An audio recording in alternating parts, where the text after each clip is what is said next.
parto del principio de suma única. ¿Y por qué partí del marco conceptual? Quiero regresar a esto del impuesto uniforme generalizado. Un impuesto que grava uniformemente a todos los bienes y servicios de la economía no distorsiona los precios relativos. No los distorsiona porque a todos les está aplicando la misma tasa. Y eso hace también el impuesto sobre la renta, como es evidente en ese gráfico. Un impuesto a la renta nada más reduce las posibilidades del consumidor por efecto de riqueza, no por efecto de sustitución, porque los precios relativos no se han alterado. Entonces, en ese sentido, los dos son equivalentes. El impuesto a tasa uniforme generalizada es equivalente a un impuesto sobre el ingreso, porque no distorsionan precios relativos. Y por lo tanto, todas las disminuciones son por efecto de riqueza. ¿Sí? ¿A qué conclusión llega el principio de suma única? El principio de suma única viene y nos dice: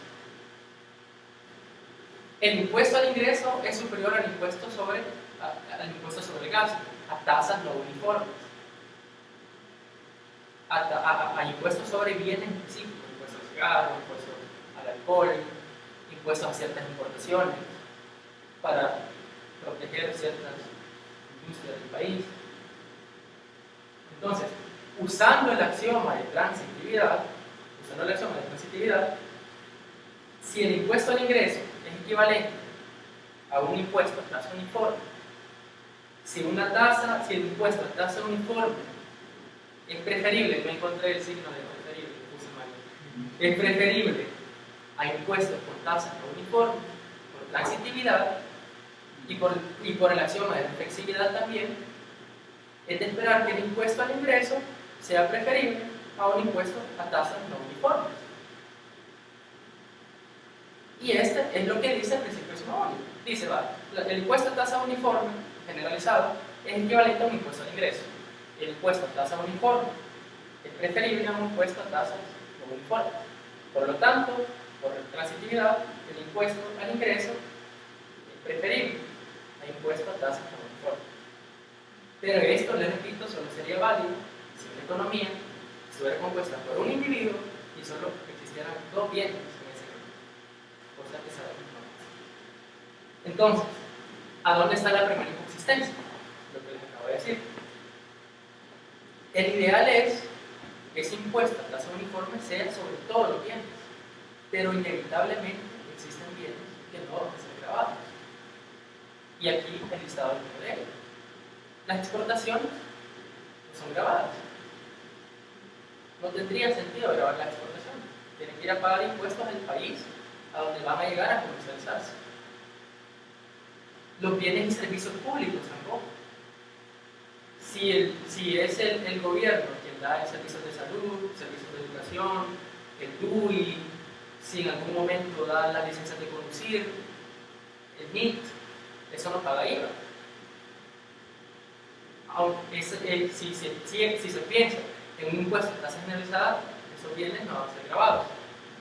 También hay países que por distribución, por equiparar las condiciones de igualdad de la gente más pobre, hacen que la canasta básica alimentaria no pague el IVA. Hay países donde eso ocurre. Y también la inevitable existencia de los mercados informales. Y este es el principal componente de la destrucción del principio de suma única. Y en el país es evidente. En el mercado informal se transan infinidades de bienes y servicios que no pagan IVA y que por lo tanto sí alteran los precios relativos de los bienes que sí pagan IVA. Entonces, despreciar estos efectos de que existan bienes que no van a ser grabados, despreciarlos lleva a conclusiones erróneas. Entonces, la primera inconsistencia es esta: que existen bienes no susceptibles de ser grabados a esa tasa uniforme. Por lo tanto, ¿qué es lo que va a suceder? Que esta equivalencia del impuesto al ingreso y al impuesto a tasa uniforme se destruye. Se destruye porque el impuesto a tasa uniforme no va a ser generalizado y por lo tanto sí va a cambiar el precio relativo. Entonces, ¿qué sucedería?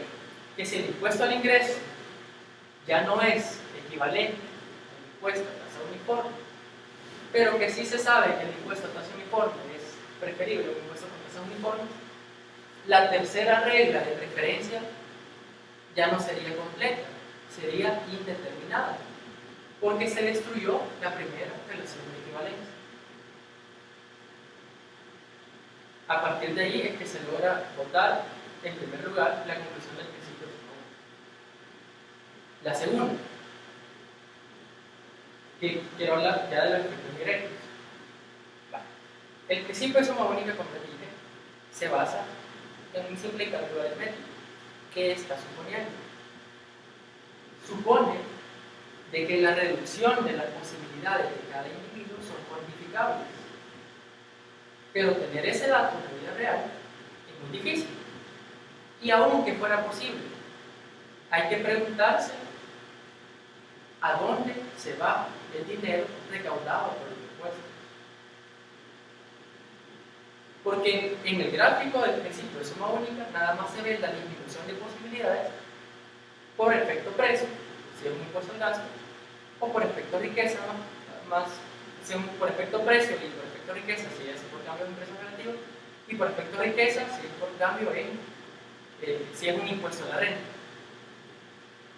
Pero, ¿qué sucedería si el gobierno, con lo recaudado por cualquiera de esos dos impuestos, se mete a producir otro bien, un bien Z? En el gráfico se supone que hay solo dos bienes, el bien X y el bien Y, y que todos los recursos productivos están destinados a producir X y Y. Si el gobierno se introdujera en otra industria que produjera un bien Z, probablemente jalaría recursos productivos de producir X y de producir Y a producir Z.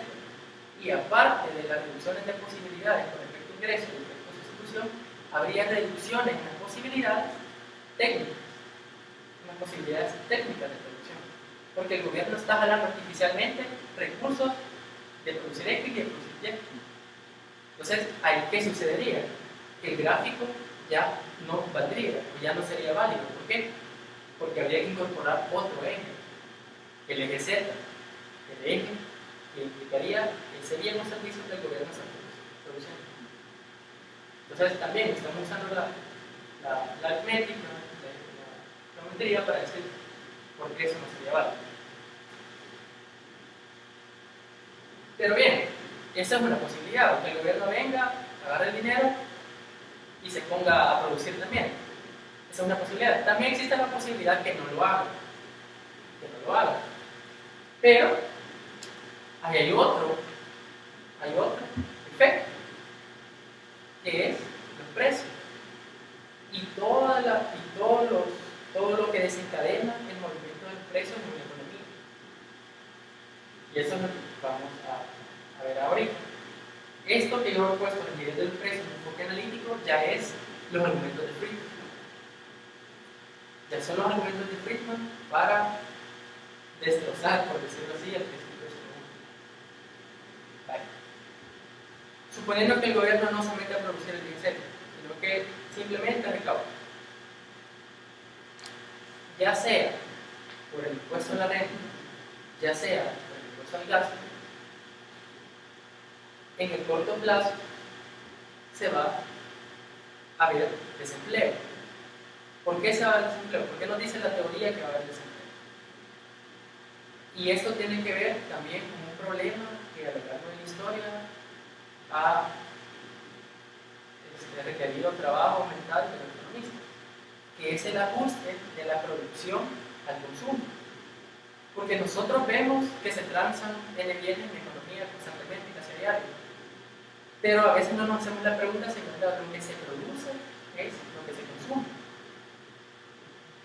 Y nosotros sabemos que los precios son las señales del mercado. Los precios mandan a los productores las señales de cuánto producir. También mandan las señales a los consumidores de cuánto consumir. Pero si en verdad eso está en equilibrio, es una gran incógnita.